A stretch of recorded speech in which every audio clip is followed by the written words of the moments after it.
itself up and sets itself going. As we said, Oregon, it's a good balanced map. A lot of possibilities for more of these defense rounds to rack up, and obviously that seemed to be the story before, where the defense was able to be a bit of a boon and bonus for BDS. It let things fall a little bit into their favor in some of the early rounds that otherwise wouldn't and potentially shouldn't have if they hadn't have had some plucky players. Is this going to be an unfortunately similar story, or have they again working themselves up into a little bit more of a push here?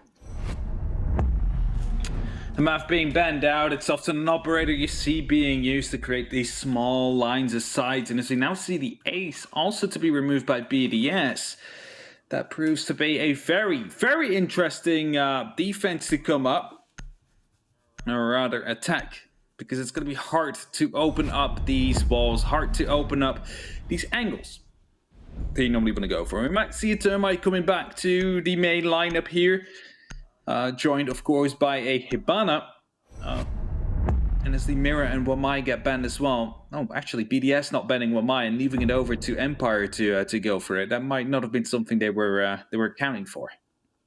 I think that's the thing with the bans that we often see quite continually come out from this selection. There were Wamai off the board as a familiars. Whoa, it's not BDS that have banned Wamai.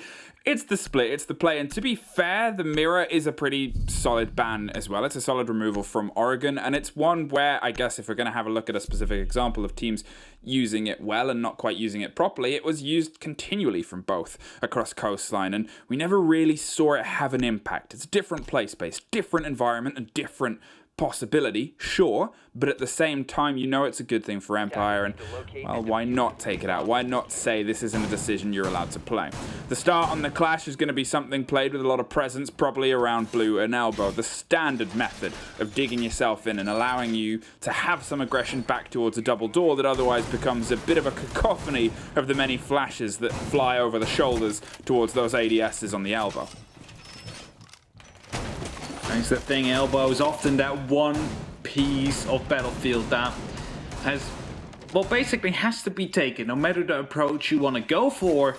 But there's so many different ways to defend it, there's so many different ways to approach it, and yet it always comes down to the same thing. It's like, it's really weird to say, right? Because you basically follow the same steps, but there's different pieces of utility you can use for it. Like, sometimes you see Evil Eyes, you just see a bunch of shields being stacked up there with ADSs, and now you see the Melusi Banshee to be used, together with, of course, the ADSs, to slow down any attacker to be moving in. And you combine that with a Clash that will be slowing them down with the CCE shield as well, and it allows you to peek from both elbow and from the actual door in Boiler Room to get two angles at the same time.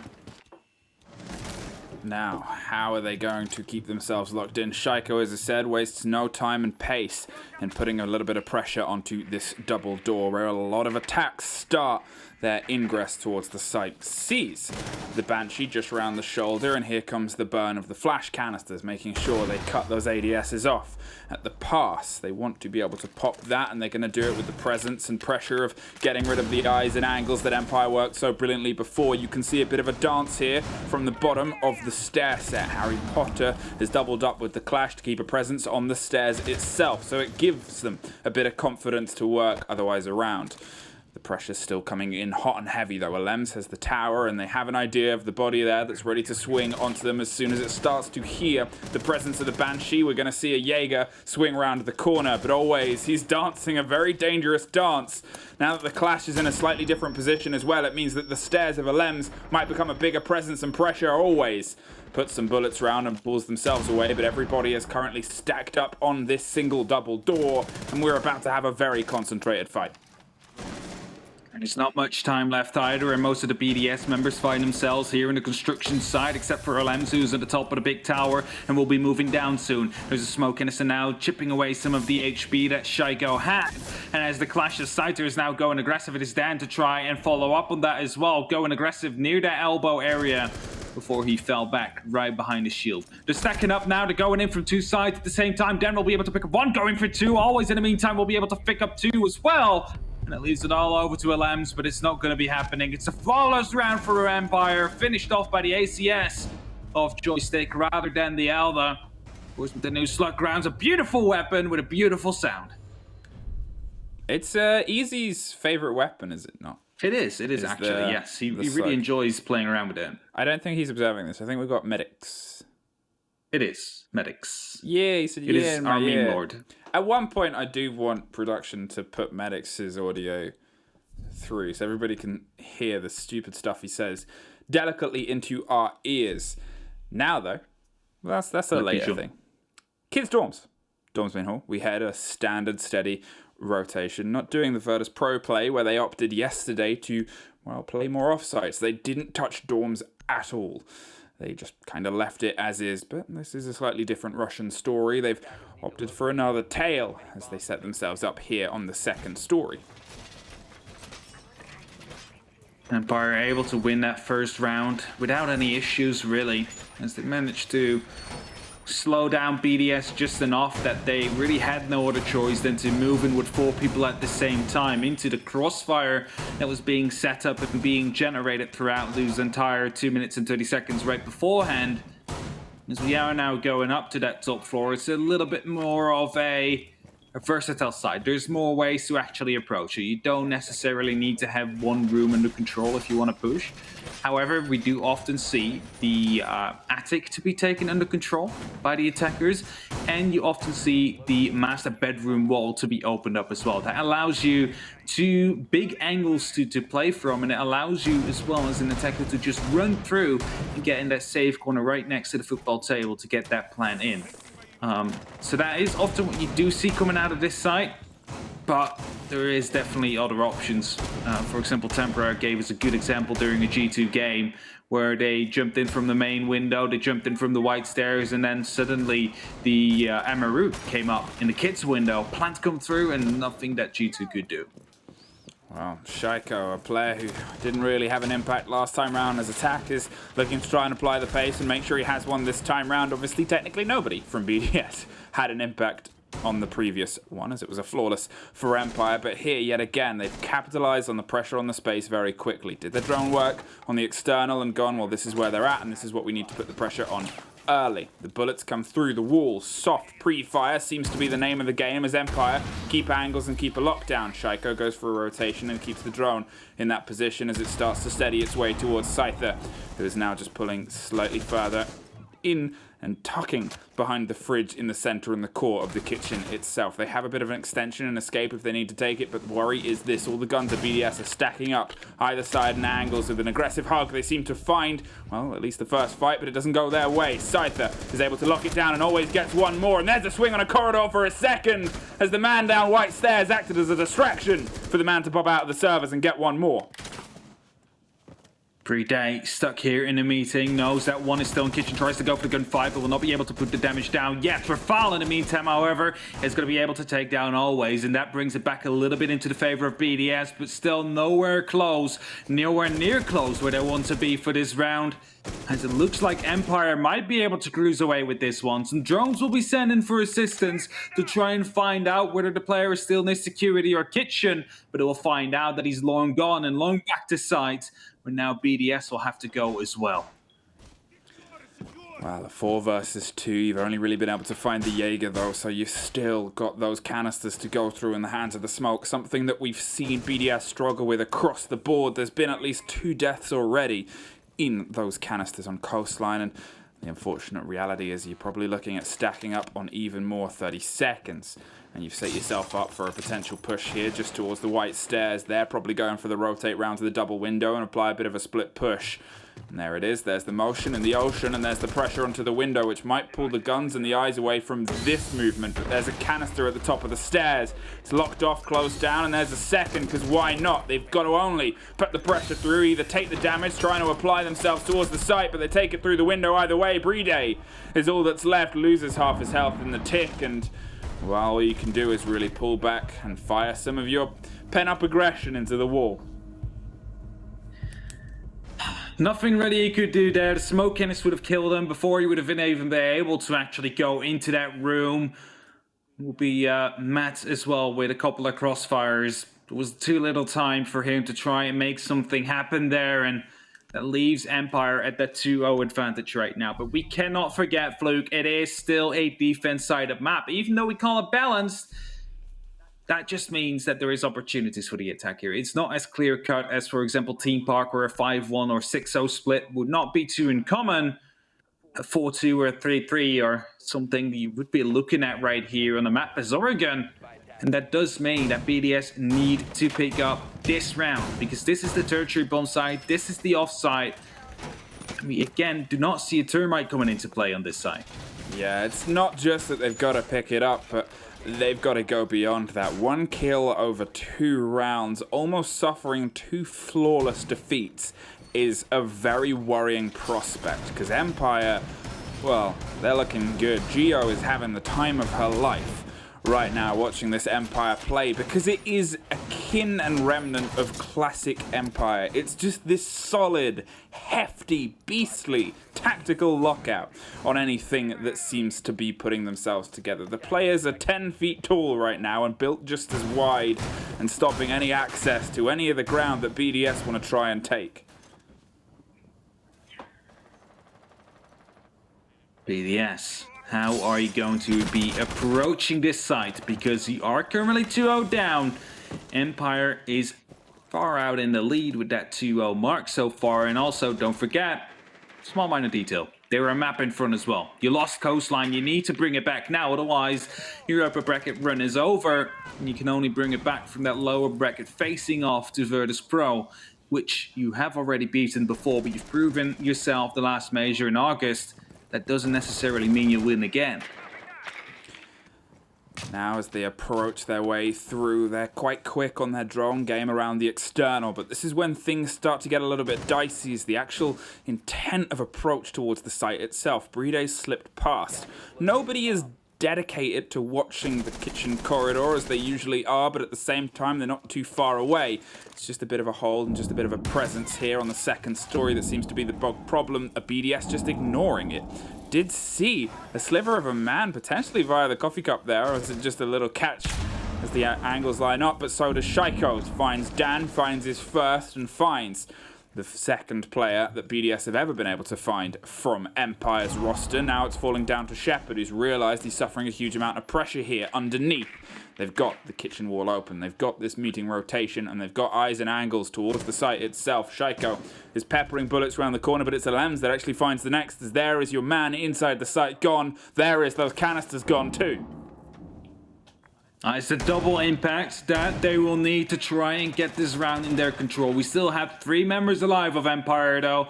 2 of them being on the top floor, 1 of them being around those white stairs area. As always picks up a beautiful kill. Lems will fall. And Saito right now will be able to shoot the back of Shaiko as well. Bride in the meantime, however, is going for that plant, and they will have no clue that it's going down. They will be able to go for the refrag, however, as always will be able to get that kill. Another one will be coming in, and suddenly it's all up to Renshiro now. Surely not again. They will be able to lose this, well, after plant situation where they managed to get the diffuser down, but just won't be able to recover from it.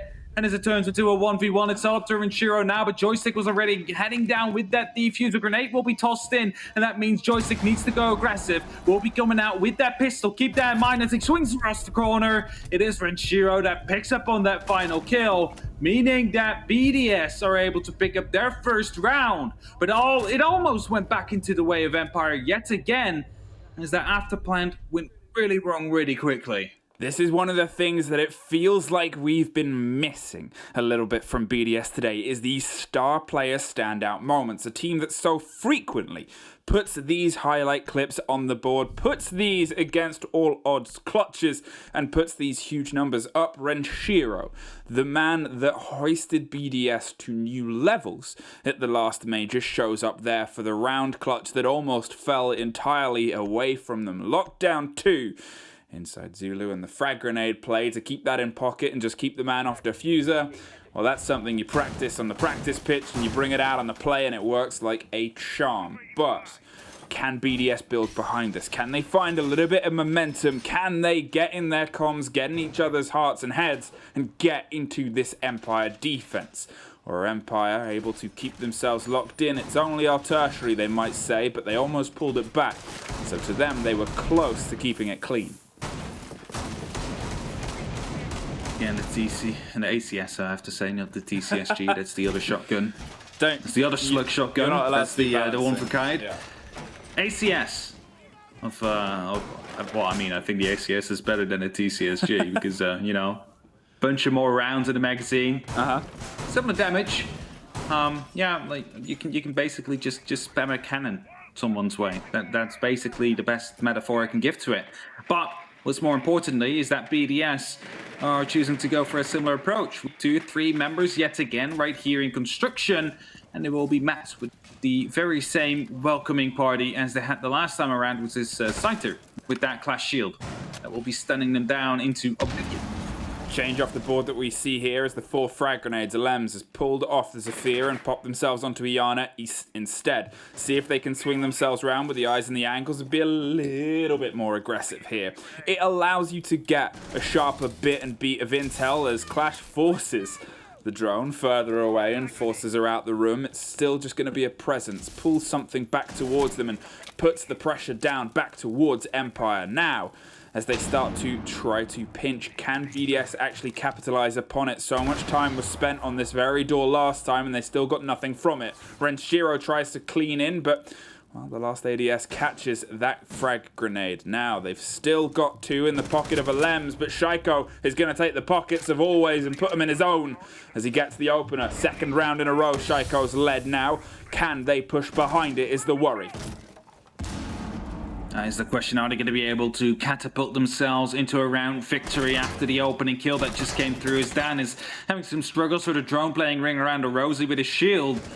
He's going to be able to take that one down and the next one quite quickly as well. There is still that Banshee around the corner, meaning that as soon as they get too far inside of Elbow and inside of Blue, it will definitely be slowed down quite a bit. And as there is still an ADS ready, the shield will stay alive for just a little bit longer, and Scyther is really key to this position right now because he needs to slow down this Ash just enough. The Shaiko isn't going to be popping in, quickly putting that breaching charge right behind that shield. Alems could push now though, could take Scyther out of the equation. You can see they're doubling up on the door. They want to get aggro, they want to try and put the fire back and push the fight back into the hands of BDS. But the concern is the shield might find themselves suffering from the approach down the stairs. There's the frag grenade, gets rid of the cover, and there's the pickup, and there's the flu of kills. Shepard is able to stop the body on the stairs. 40 seconds though, and BDS for the first time have a proper entrance here onto this, the basement hold, the basement site. Clash being pushed further and further back, currently playing around the pillar side,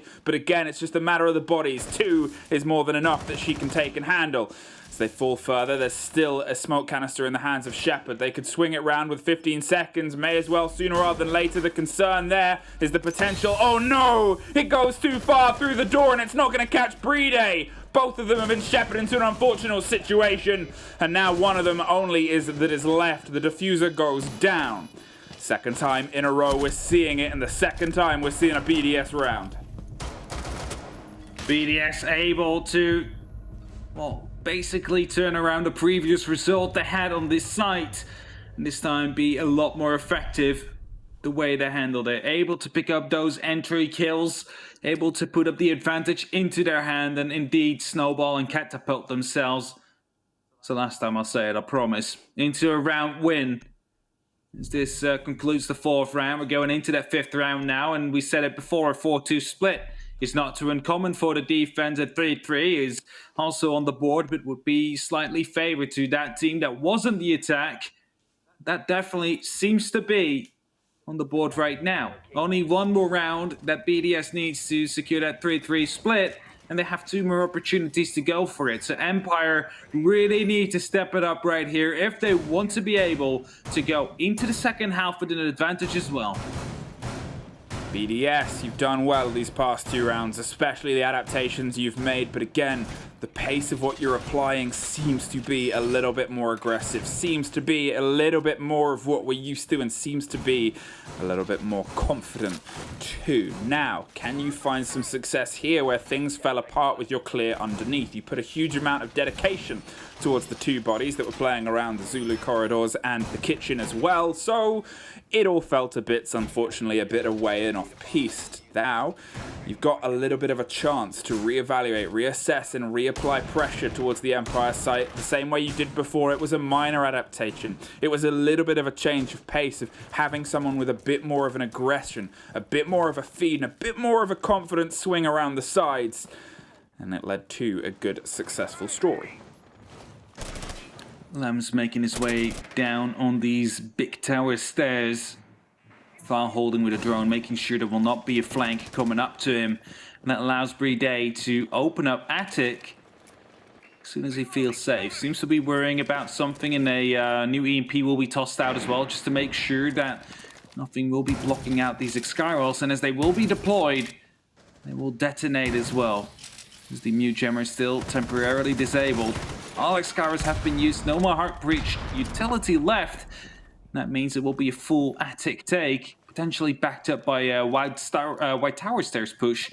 White Towers, just White Stairs push from Shaiko. Well, Shaiko now is the only real body here on this side. That's the adaptation that we're seeing so far, and I guess they're putting more focus towards attic, towards the big bits of ground they need to control before they can then apply the pressure down on the White Stairs itself. And Shaiko held down and held firm, sure, but with a frag grenade rolling over it, it looks like it took out something else. It doesn't quite catch the body. Dan has an ADS. I believe there was still one ticking beforehand. There it is, just under the lip, as they have some support, some safety, and something to protect themselves from the long-thrown frag grenades here. But at this point, BDS, they're putting their attention somewhere else, leaving a lens to focus on this singular firefight and saying, well, let's try and do what we need to do here, the double window. The focus and the intent on where they want to put the diffuser down. Dan suffers as the Shepherd underneath. The pressure from BDS is multifaceted this time. They have multiple ways of approach, and Shepherd's the first to go. The kitchen's cooked out. There's a bit of a battle here on the attic, but Renshiro is looking for a second and finds it. Wants to keep locking the momentum. There's Rafal finding the third for the board, but why not two more Renshiro for a 4K? Man, just chilling on the window right here, repelled up. Taking out one, taking out two, and they all come walking up the stairs. And BDS able to win yet another round, and suddenly it is 3-2. It's BDS that is in the lead after two, well, somewhat convincing rounds of the defense that Empire had, and a somewhat indecisive BDS that was going up against them. But this seems like they have figured them out right now. It seems like they know what went wrong, and that they are here to close it out as quickly as they possibly can. Because if they manage to pick up one more, suddenly we find ourselves in a very attack-favored Oregon, which means that BDS has a very good opportunity of picking up this map with, well, let's say 7-3, 7-4 as a scoreline, rather than a long, grueling overtime we've seen yesterday. Renshiro's sick of losing. I think that's an MO that man's taken, and as we said before, his stats from the last major were, well, a lot of other teams all put together. He did work. And he's started to do some work now. Bring down 2Ks, 3Ks, and 4Ks. Why not? Keep putting the pressure in and seeing where else you can lead yourself to. As you said, if they get this split, if they find themselves 4-2 at the turn of the half, heading into their defenses on Oregon, I think the big change is this is a BDS that's fired up. This is a BDS that isn't playing coy and is playing with what they're capable of. And sometimes, as weird as it is to say, the best BDS is the one that's been pushed against a wall. Their lower bracket run before, when they're up against the odds on big stages that they've been on a couple of times before, that's been BDS at their best. And they're starting to look more like that underdog story that often does so well. Warriors want to prevent being knocked down into that lower bracket if they have the opportunity to, and, well, they yet again will have to deal with what is the clash hold that Empire is bringing. Also, the Evil Eye right here in the corner will be taking care of the drones, making sure that the information will not be flooding through. And you can see already 2-3 drones taken out on the side of BDS, and it will not stop anytime soon, as that Evil Eye will still be there. Grenade tossed out, a little bit of damage done onto Dan, but nothing too worrying yet. And 2 minutes left on the clock. BDS is really determined to take this construction control. Can't quite get the drone there that's round the corner, so always is going to jiggle peek the window, but no purchase, no ground. And look at this, we're seeing Empire scattering a little bit. They're not quite as happy and as locked down and in control as they usually like to be. The frag grenade rolls round, but doesn't quite get any more. It's okay, you still got 2 in the pocket of Alems, who's busying away on those tower stairs. Now, always is a tent. and has a lot of intent about how he wants to put the pressure back against the potential collapse here on the tower stairs, but it seems like there's a little bit more support coming in the hands of Renshiro. They know they need to stack off on those pillars. They know they need to get back behind this clash and force her to an uncomfortable situation first before they can do anything else. There goes the cooked frag grenade, bounce around the corner, puts pressure and damage in. Always is so low, but so low is still standing. Dan is the first off the board. There's the pickup. There's Renshiro from his rotation. And there comes the start of the collapse of BDS. Joystick puts one back and Clash slows and stems Rafal, who digs himself in on the corner. But he's in. He's inside and he has the cover and the pinch possibility. It's going to make things tougher and tougher for the angles being held. Long is the game of Joystick as he looks in all the way from Freezer all the way across the rotation. Wants to catch someone close, but the timing doesn't work. Shaiko gets a little bit of luck there and a whole lot of skill as Alems finds one more. Empire, it's suddenly crumbling now and it's only Shepard left. The smoke canisters, he's got 3 and he's going to try and hit the mark this time. The first pop's 30 seconds though and none of it is spent alive. Shaiko locks it off and BDS 4-2. The timing there from the Maestro is absolutely devastating. You see him thinking, when am I going to throw this impact grenade? And as soon as he decides to go for it, the swing around comes, he gets picked up. There was nothing he could have done there. Just very unlucky. But that does, however, indicate that BDS was able to pick up that round quite successfully from there on forward, as well, the lead was too big already. It was almost impossible to turn that back around as the last member on the likes of Empire. And that leaves us in a 4-2. A very good split here for BDS, who now get over to the defense. We have seen before what they are capable of doing to an enemy Russian team on a map as Oregon. Let's see BDS defense and Empire. I guess let's see more of the impressions you gave us before. Your coastline attacks were good. They were solid and they were at times controlling, but BDS were plucky on their defenses. That was a different BDS for me. That was a BDS that I guess pales in comparison to the current setup and pace that they're able to apply in this map so far. They started slow and they started scared, but now they are, well, pretty scary. Even got that drone in the end. Very, very impressive. Very, very fearful for Empire to look at. Already a drone taken out. Wow. First Dangerous. 30 seconds. Very dangerous. Very danger. But we see a new Banshee being deployed. This one is actually quite out in the open, where we saw Empire trying to hiding, them around corners so they're not easily as accessible by potential S charges or impacts.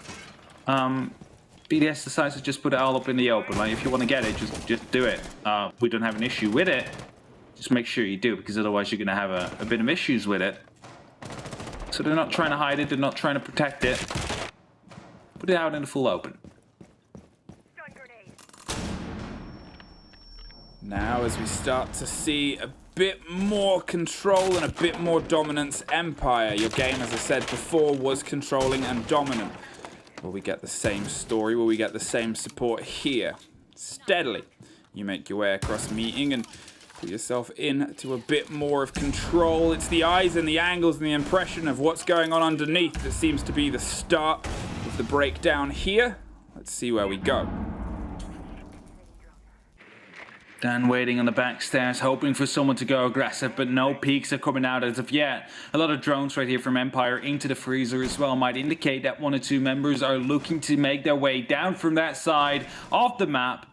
As always, Shepard and Dan are all just waiting on that northern side. We see Joystick already halfway down the stairs, about to be moving into deeper off the actual freezer side of things.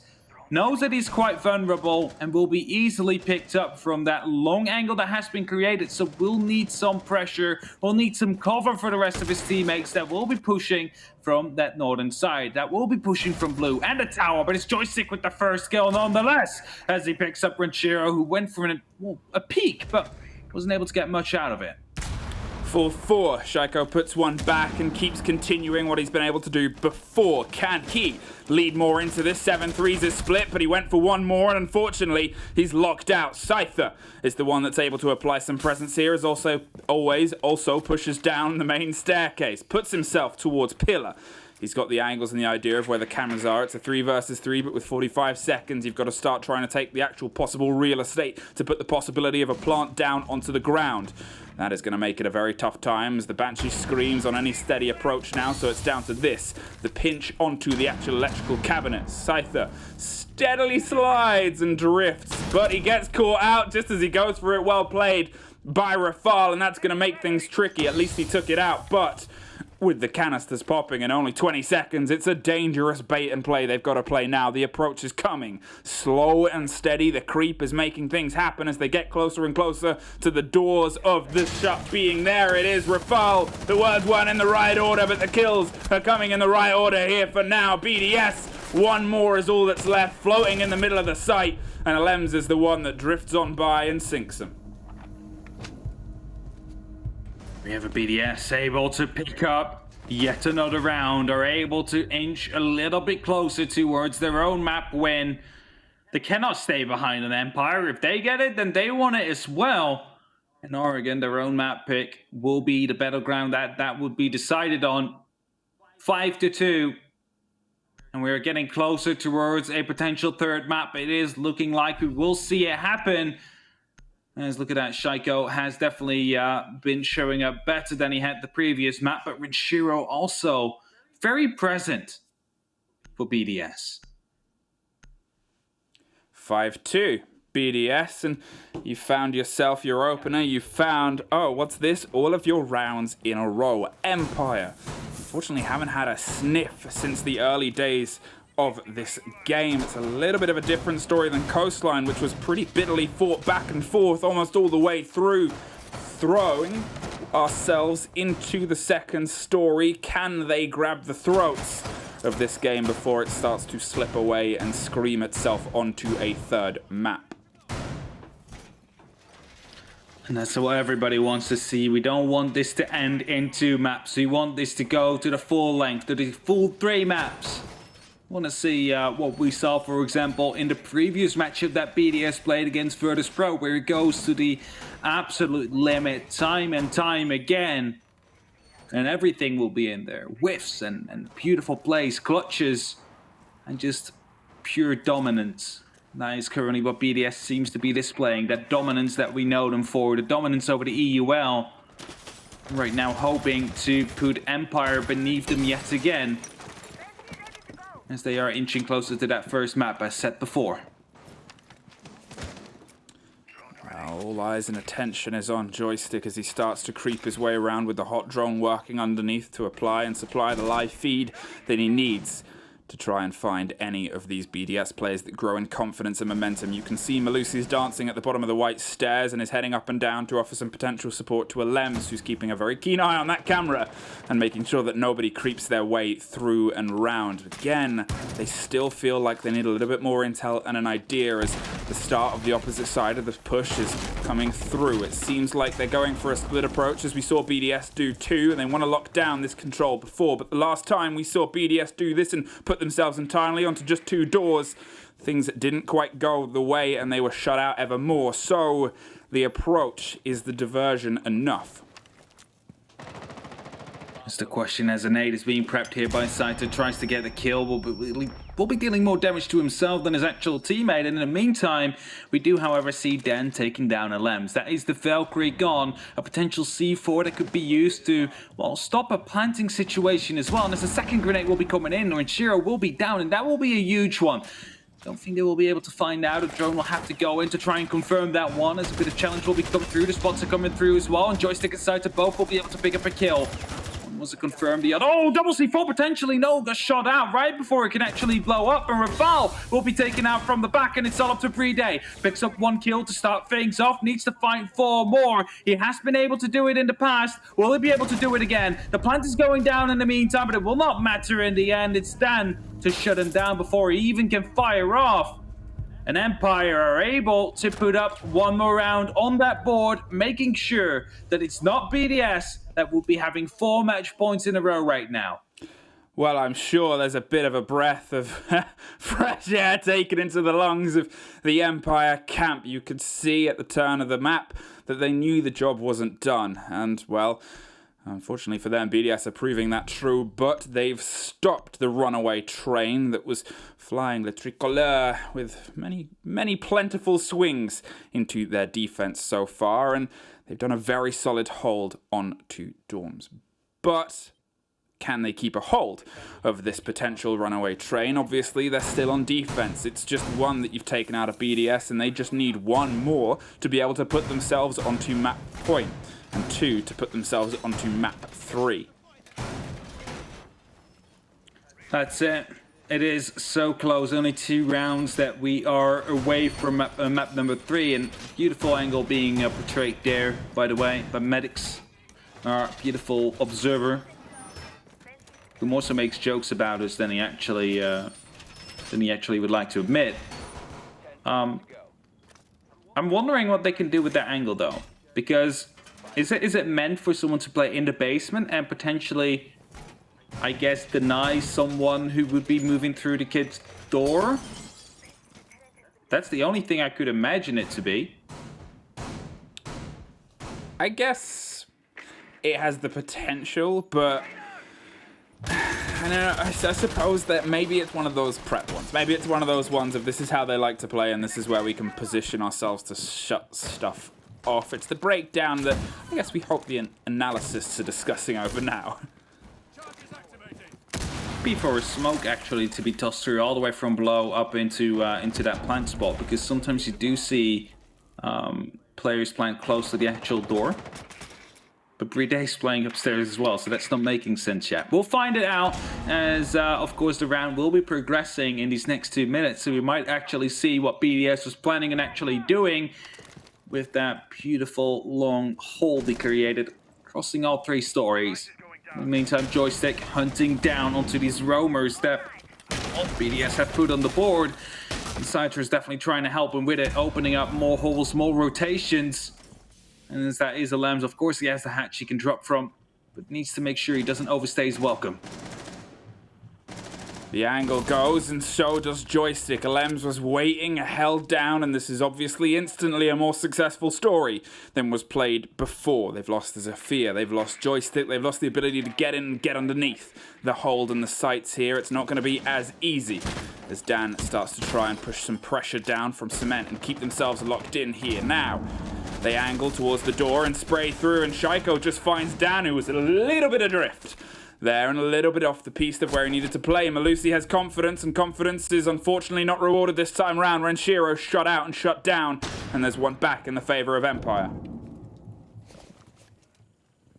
Citra low on HP, there is only 60 seconds to go. Rafal will be able to pick up yet another kill, always will go down, and it seems like BDS might be able to put themselves into a situation here where they will have 3 consecutive map points to work with, 3 consecutive map points to try and win, and as Citra tosses in a grenade, should be used to try and take out Alems, but he will be moving up onto these white stairs, quickly swung on by Shaiko, who picks up his double kill and leaves it all up to a Shepherd there, but it doesn't matter in the end because Shaiko finds him too. A 3k of him, and BDS are able to move up to these map points now.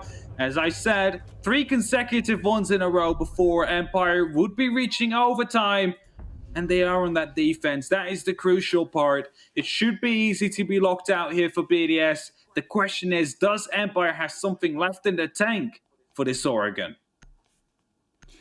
Wow, they've been able to put one more down, and they have the ability to head back to Laundry as well and write this story quite quickly. And to be honest, the pace is what needs to be applied here. The worry is as well. Obviously, the day isn't quite over. Whichever loses out of these 2 teams, they still have to face Virtus Pro, who are waiting more ready, and eyes angled hungrily upwards towards the upper bracket for whichever of these 2 teams falls off and into the water for the Angry Sharks to try to wrestle with. You've hit yourself on 3 tough, tense maps, and you find yourself going into another tough showdown. It starts to raise those wonderful and unfortunate questions and arguments about what is worse, going into one of these warmed up or going into one of these fresh. And that is indeed a big question. We still don't really know because the results seem to be differing every single time. Where in the previous major we had the team that just lost and came out hot, won the game. We this time had Virtus Pro running the reins after coming out from a bit of a rest position. And that resting position has only increased as they had a full day to rest, whilst Empire is playing right now. If they would be losing, or BDS in that matter as well, if they would be the ones dropping their lead against Empire right now.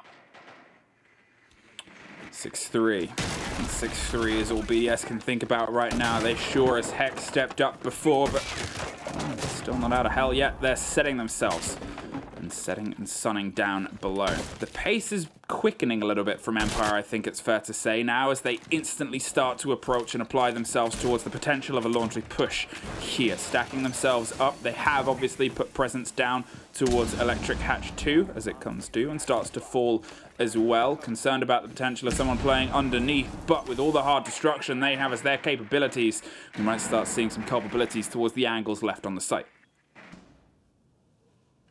Dan holding patiently, tossing out his drone, hoping to find out whether or not someone will be at the bottom of those back stairs. Then Scyther will be moving with joystick as well into that freezer, doing the same thing, using the drone, trying to find out whether or not someone is pressuring this position that they are willing to play from. The Goyo shield will be taken care of.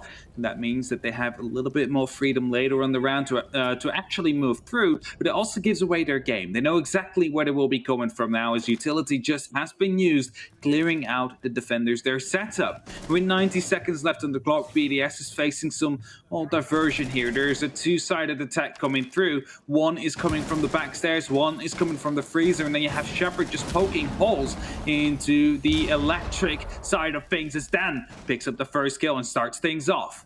Wow, a good news bit of Empire there as they have to play every round as if it is the final round and they want to find themselves finally looking towards that final tomorrow. But we're not there yet. Now the pressure's coming on the staircase. Shaiko is in a bit of a tight spot, but it's the frag grenade that actually forces him to make the dash as Renshiro has the cover and takes care of the thermite. The job's done, but there's still a lot left to do in terms of the guns now as the fragger is off the board. Scyther has control of the stairs, but it's not a very good one as there's a Jaeger that's still dancing dangerously just at the bottom of the pillar. He's well aware of the pressure and the frag grenades, the attempt. The flashes come through to blind the man. It bounces around the corner. It doesn't quite catch him. That's two that Shaiko's tucked tail and ran away from. It's Dan that finds his second for the round as well. 20 seconds on the board, and the pressure starts to come through, but Shaiko's still doing Shaiko things. Tries to push back towards pillar. Reapply the pressure somewhere else. Keep them guessing as to where you are as the canister pops onto Shepard. It's Shaiko that pops one more. Shepard is the one that gets the body back and finally stops the careening Frenchman